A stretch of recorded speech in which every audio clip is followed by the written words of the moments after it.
Hello, my relatives. I'm really enjoying hearing about how connected we are because until last night I had a talk where I was going to talk about how I'm from this small fishing whaling tribe, we don't whale anymore, on the eastern tip of Long Island called Shinnecock, Nantucket, and I was going to talk about how my grandparents thought it was really important that all of us know what it meant to be a proper human being. And for them, that meant us knowing that everyone and everything was interconnected and interrelated. Not just us humans, but that we were related to all the animals, all the fish, all the trees. And one of the ways that my grandfather taught me these things is he would take me into the woods around our house as a small child, and he would introduce me to each tree. He would have me place my hands on each tree, and he would say, "This is your relative in the same way that I am your relative, and you must respect it." But I don't have time for that. I don't have time to tell you about how lucky I am to have had some artistic talent, enough to get me into the FAME High School of Music and the Arts in New York City. And while I was at this school, I got really into being creative. I understood that it was a superpower, that I was able to literally create something from nothing. It kills me that our arts programs are the first things to go.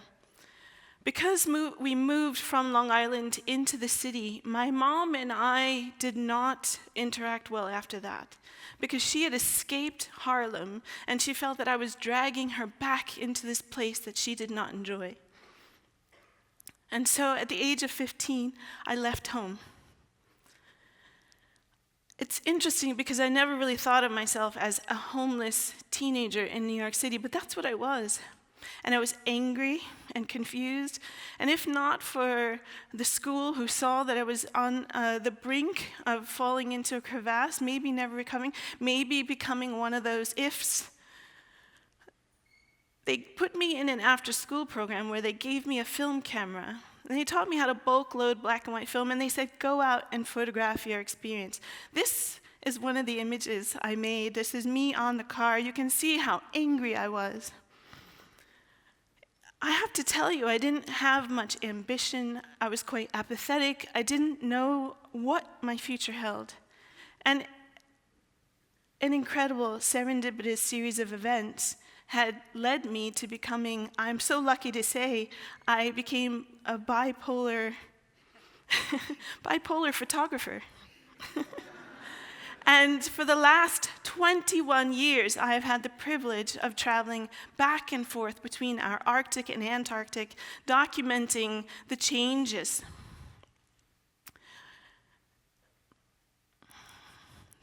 We are so privileged to have our polar regions. They are so important because without the ice at the poles, we wouldn't have our lovely temperate zones on our planet. And as our poles become more unstable, you find our temperate zones become more unstable.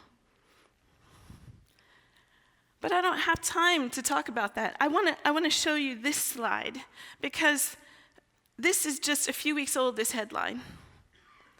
In Antarctica, the temperatures are now reaching over 70 degrees Fahrenheit. That is not good. That is not natural.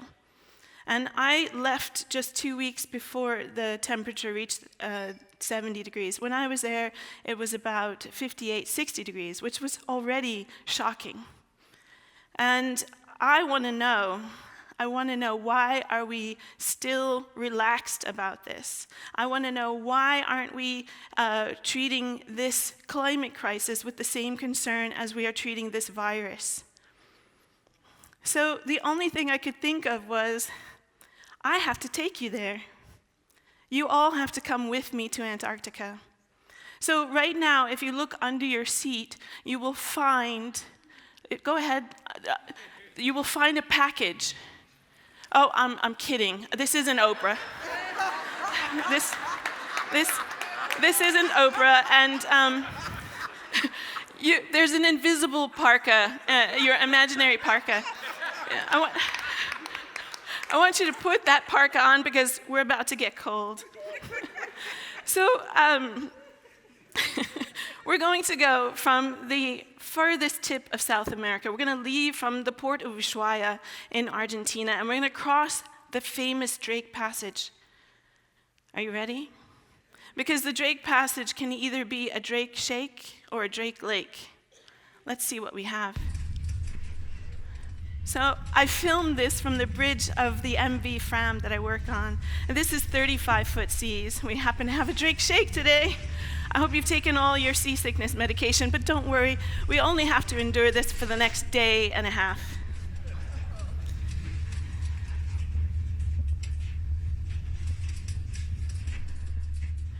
It's actually quite fun. And whenever I start to feel a little queasy, I remind myself, your last name is Seaman. So in 2004, it was the first time I went to Antarctica, and I was awestruck. And what I realized was, one of the most amazing things about being in Antarctica was that I was able to visit a science fiction, far away planet without actually having to go to space. Right here on our own planet was this incredibly overwhelming, important place. And I have to tell you, every photo I'm about to show you, every video, is like me showing you Antarctica looking through a peephole. Nothing I can show you will prepare you for the experience, the visceral experience of being in Antarctica. So the years went by, 2005. The thing about Antarctica is you love it or you hate it. And if you love it, you always are thinking, how do I get back? In 2006, I was invited on a Russian expedition to the far side of Antarctica, the Ross Sea, and we had our own helicopters, and we were able to fly up over the icebergs and get to places that would have been impossible to get to without the icebreaker or the helicopters. In 2007, the UN announced that, yes, indeed, climate change was happening, and that's when my phone started ringing off the hook. That's when my career took off. Up to that point, I have to tell you, I didn't really know what climate change was. I was starting to become aware of it because of the scientists that I worked with alongside on the ship, and I really, as an artist, felt that I was documenting the beauty of our planet. What we had, what I wanted people to be aware of that was part of our heritage, part of our legacy, part of our inheritance. And then I realized, after a few years, that every piece of ice I had photographed is gone. It doesn't exist. They've all melted. These are a bunch of bergy bits in the Arera Channel. And just technical thing, any iceberg that is house-sized or smaller is called a bergy bit. As an artist, I feel that it is my job to show you something you may not have seen before, or to show you something that you have seen, but in a way that you haven't seen it, in order to give you greater understanding, and most importantly, compassion. In 2008, this started to happen. Snow. And you might say, well, Antarctica, it's covered in snow. But the reality is, it is a polar desert, and snow is not its normal condition. Yes, it snows sometimes, but I have to tell you, these penguins, these are Gen 2 penguins. It has snowed so little over the past several million years in any sort of extreme way that penguins have never had to develop the instinct to abandon their nest. Never had to develop the instinct to abandon their nest. Now they face being buried alive when they sit on their nests. My mood started to get darker. My images started to reflect my concern. I felt very impotent that my images were not creating the impact and action that I wanted to see quick enough. As things continued to melt, it was revealing our human debris, this case a British snowcat. But I always still approached photography the way that my grandfather had taught me, to be still and observe. Because something really magic happens when you are still. That illusion that you are separate from nature, that illusion that you are isolated, dissolves. And suddenly you are part of nature again, and the animals suddenly come close to you, magical things happen. And so I really invite you to practice being still. In 2011, the cracks really began to show for me, both physically and metaphorically speaking. And so I felt like I couldn't continue. I felt that I was part of the problem, and often people would say, what could I do? So I needed to be able to answer that. So I left the Arctic and Antarctic for almost 5 years. And during that 5 years, I did what I needed in my personal life in order to be able to answer that question, to say that I know how to live as a good ancestor on this planet. And so in 2016, I went back, and I've been photographing there for the last 4 years. I want to show you a picture that I took just a few weeks ago in Antarctica. This particular season has been the greenest I've ever seen it. There is so little snow cover that the moss actually has time to grow. That's not normal. And I don't know if you can see it. Maybe you need to bring the lights down a little. But this is pink snow algae. There's pink and green snow algae, and that's normal. That's part of the Antarctic ecosystem. But the fact that I saw this and photographed this in December, usually I would see it start to bloom in the glaciers and the ice around late February, early March, which is towards autumn in Antarctica.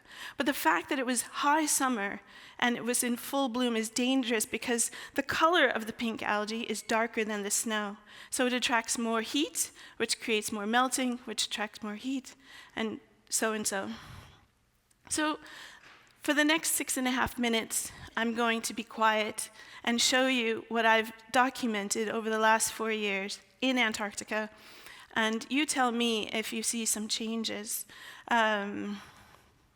I just want to point out that the video I did was with my iPhone.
almost out of time. So I just wanted to say, those were some of your relatives. That is part of you, it's part of us. And maybe that's not the thing that you love most on this earth. But everyone always asks me, what can I do? And my simple answer is find one thing that you're not willing to see lost on your watch. One thing that you are willing to stand up for, whether it's trees, butterflies, fish, whales, or a mountain. If you stand up for that thing, others will stand with you and you can save it. Thank you.